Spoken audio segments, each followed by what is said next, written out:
If you haven't shot much past 200 millimeters, guilty myself, you're in the right place. Quirky and affordable is exactly what you need to get started in longer tele. If you have dreams of snagging the RF 100-500, that's valid.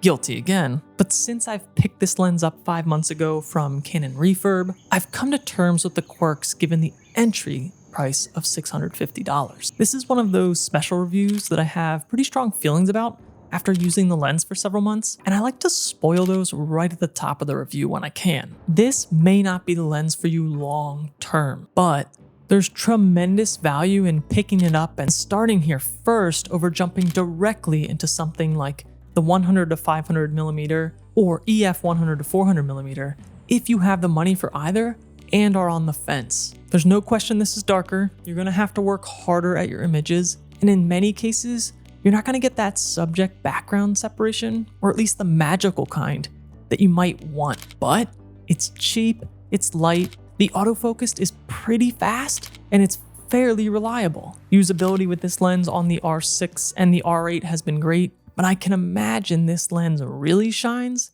when you use it on the Canon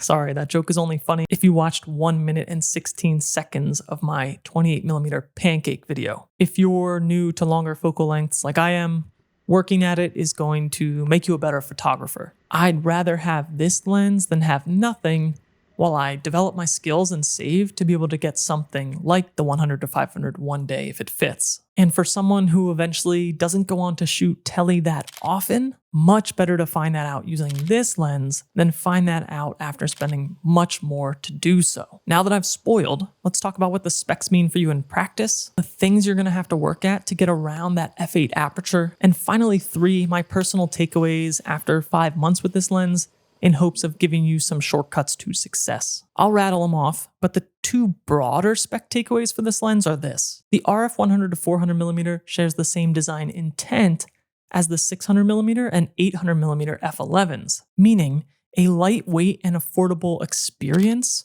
on the native mount that you might not otherwise get unless you go super deep down the telephoto rabbit hole. And 2, knowing this design intention and knowing how the other Canon non-L lenses look, nothing here is surprising, except density when you first pick it up. It's about the same weight as both the RF 24-105mm and RF 70-200 f4, but the filter size is 67mm instead of 77mm.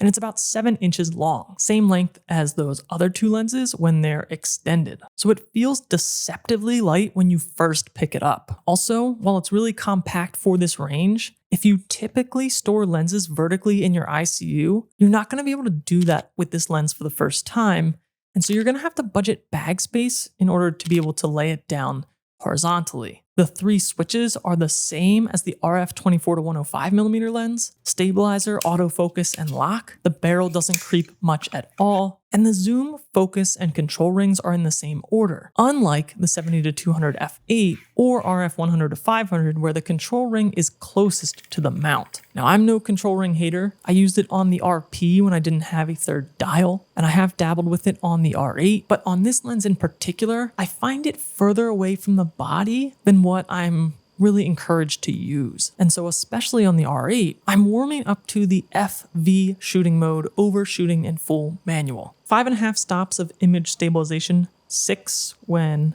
paired with IBIS. It's essential to have this enabled when shooting handheld video, and when enabled, pretty usable. Minimum focus is another highlight here, about 3.5 to 4 feet depending on which end of the lens, which results in some decent magnification. With that said, I haven't been super eager to use this lens in that way. Now, I like my weather sealing for travel, so I kind of had to twist my own arm to get excited about this one because it doesn't have it. I've been thinking about what to pack for a big trip in the spring, whether or not I'd like to shoot long, and when I think about how much I enjoyed the comfort of weather sealing in my trip to Ireland, I do get fairly skittish when I imagine using this lens as a small 2 to 3 lens travel kit. And obviously, the other elephant in the room is the dark maximum aperture. In practice, I think most of my shots have been between ISO 1600 and 10,000. You can cheat by dropping your shutter speed when you're really up against it in hopes that your subjects won't move abruptly.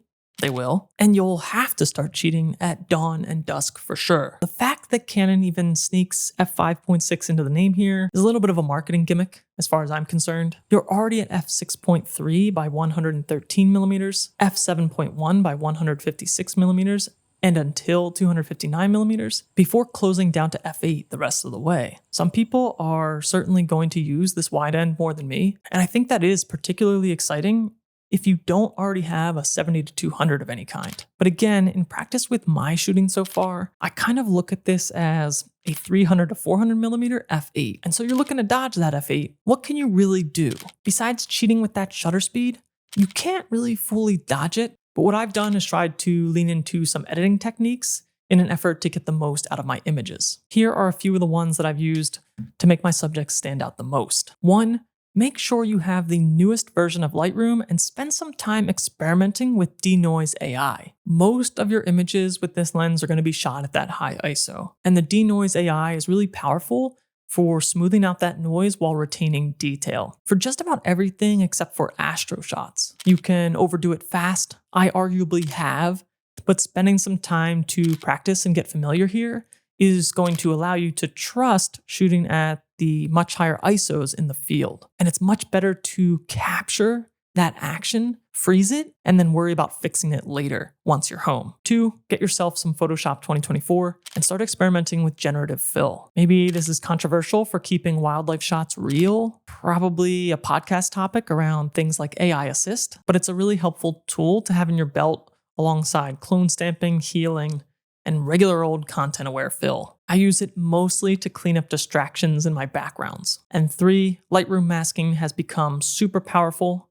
I can't hit that home enough. Again, an easy thing to overdo, but subject, background, addition, and subtraction masking all make it so easy to isolate elements of a photo to incorporate contrast, whether that's clarity versus negative clarity, sharpness versus softness, exposure versus not, you name it. You can tweak it with a lot of control. Adding dehaze is something I typically do a lot less than subtracting dehaze, but when using this lens, I did find myself reaching for a little bit of that, and also a little bit of the global contrast slider in a way that I don't typically do with other lenses. Something about shooting over a lot of distance and maybe a bit less inherent contrast in this lens, and I found I like to bring some of that back. And finally, 5, for anybody that needs to hear this, you can, and probably should, adjust how you apply sharpening with a mask. So in Lightroom, hold Option down on the Mac while you drag the sharpening masking slider to see what you're actually applying sharpening to, because you don't typically want to do this over your entire image. And then my 2 personal takeaways are that